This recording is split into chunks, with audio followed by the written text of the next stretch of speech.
Patriot Nation, what is the single biggest mistake you can make once you've already been pre-approved? You're engaged with an agent, you put a contract out at a home which has been accepted, so now you're in the contract. What's the single biggest mistake you can make going forward?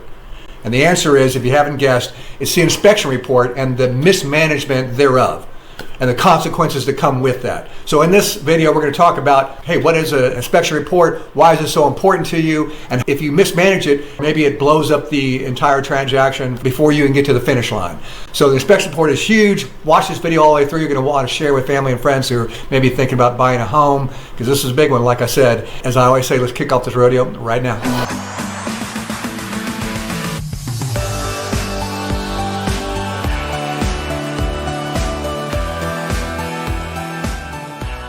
Hi folks, I'm Kevin Fagan. I'm the Mortgage Patriot on your side, nestled here in the hill country above San Antonio, Texas, serving all you proud Texans and all you great folks all around the country. Another great one. Why is that? Because the inspection report. The inspection report is huge in terms of the challenges that await first-time homebuyers. It's also the biggest reason why deals blow up.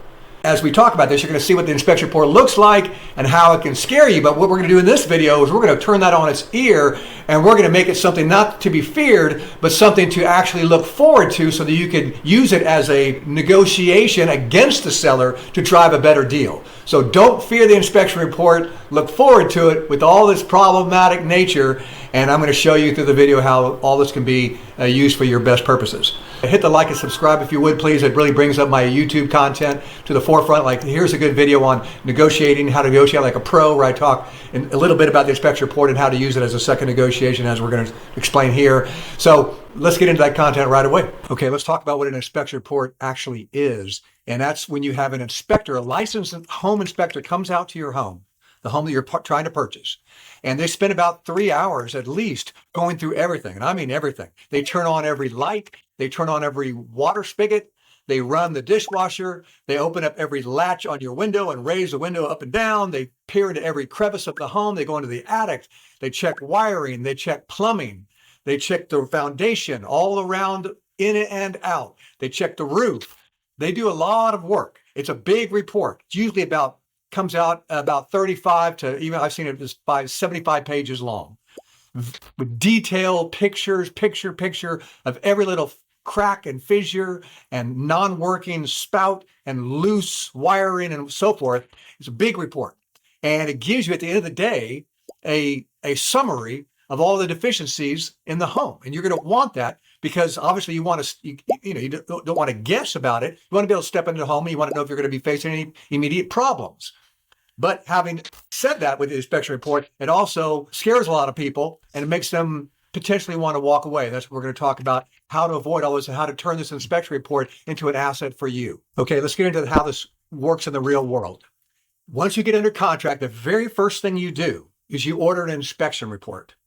You don't even deliver the earnest money deposit. You have 3 days for that. So the very first thing you do is you get that inspection report scheduled and have them come out there and hopefully get their report back as soon as possible. In every contract, certainly in the state of Texas and every state, you have an option period, usually 7 days to about 10 days. You want to have somewhere in between that time to get that report back and to review it properly, and then to renegotiate. What do I mean by that? Well, again, because we talked about the report being so detailed, it's going to outline all the deficiencies of these homes. Don't let that scare you, because I promise you, every home, whether it's 10 years old, 20 years old, 50 years old, have many deficiencies that are going to be cited by the inspection report. Don't let that scare you. Use it instead as a means of renegotiation. So for example, if there was potential, water stains on the interior of the ceiling that came from the roof that is now fixed, but maybe it is, maybe it's not, or there's something going on in the attic that's still occasionally dripping and causing a stain on the interior ceiling. Something's got to be fixed there. Or there's some faulty wiring from an old fuse box that's no longer in code. That's a safety issue. Or maybe it's a sewage line that's backing up or not flushing properly. All these things need to be fixed. And it's going to be either your dime or the seller's dime. And guess what? We don't want it to be your dime.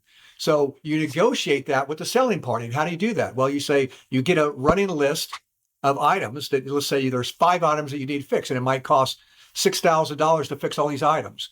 And you go back through the use of your agent, someone like myself, to the selling party, the seller's agent, and say, here are some things that need to be fixed because the lender is going to require somebody to fix this, buyer or the seller. So the seller probably needs to address this. And they could do one of two things. They can either come off the price by $6,000 in our example, or they can hire their own contractors to knock out the work. And then they send you the results of those invoices and show that the work has been done. Again, you don't get scared by the report because it will scare you. You use it as a second round of negotiation to get the repairs that you want done. So you don't have to fix them once you move in on your own dime. Hopefully that makes sense. So when you negotiate and try to get better concessions or a better price during the option period through the use of the inspection report, you can't be, you've got to be strategic about it because there's three categories typically that an inspection report is subdivided in. You have the safety issues that are flagged by the inspector. You have highly recommended items to be fixed, and then you just have suggested items. Now, they might use different language across those three, but those are the three categories. And in a negotiation, a lender is only going to compel the buyer or the seller to fix just the safety items. They're not worried about the color of the tile or the fact that maybe there's a little bit of crack, in the garage foundation, which doesn't really, matter at all. For example, they're only worried about safety issues, which are roof, foundation, wiring, plumbing, and things like rotted wood or missing rails on an outside deck or termites. Those are safety issues. So those are things you really negotiate for. Now, the type of financing that you acquire is going to also alter or dictate what types of fixes are necessary. For example, an FHA loan, which most first-time homebuyers choose because there's advantages to it, requires more stringent fixes than a conventional loan. So if there are problems with the foundation, for example, that are cited by not only the inspection report, but by the appraiser, the lender's going to say, sorry, we cannot do this FHA loan until this foundation is fixed. And you, as the buyer, through someone like myself as the agent, will then use that as a negotiation, go back to the selling party and say, hey, I'm sorry, no can do. This is going to be a problem not just for us, but for anybody. If we walk away, you're still going to be left with this problem no matter who tries to buy this house. So you might as well fix it for us because we're here and we're under contract. And because a lender is going to compel the seller or someone to fix that foundation. In a conventional loan, that's not the case. So let's just say, for example, the seller just won't capitulate at all, but you really, really want this house. One strategy would be after you through with the negotiations, before you walk away, we can strategize with the loan officer, also myself, someone that knows what they're doing, and say, hey, well, let's just switch this to a conventional loan because the conventional loan underwriter will not require you to fix the foundation, at least right away. Hopefully that makes sense. Before I get into a good summarizing example for you, a real life example, look at this, please. Webinar.themortgagepatriot.com. Webinar.themortgagepatriot.com. What is that? That is my ongoing Thursday evening webinar where I cover, for first-time home buyers, a roadmap from start to finish, from pre-approval to getting the keys. Everything you want to know, from how to negotiate the best deals while you're under contract, like we're talking about today. What's the best down payment program in Texas? How do you slash your closing costs so you can write the smallest check? All kinds of things you're going to learn in this. It's about a 50-minute webinar. We have a lot of fun. We cover a lot of ground. And I give you all kinds of examples of real life forms and so forth. So you'll feel very comfortable as you buy your first home. So join me at 7 p.m. Look on the webinar.themortgagepatriot.com when the next Thursday webinar is showing up, and I'll see you there. Let's look at a all-encompassing summary example of how to use the inspection report. Let's say you have under contract about a $300,000 house, and your current seller concessions inside that offer that's been accepted is $6,000.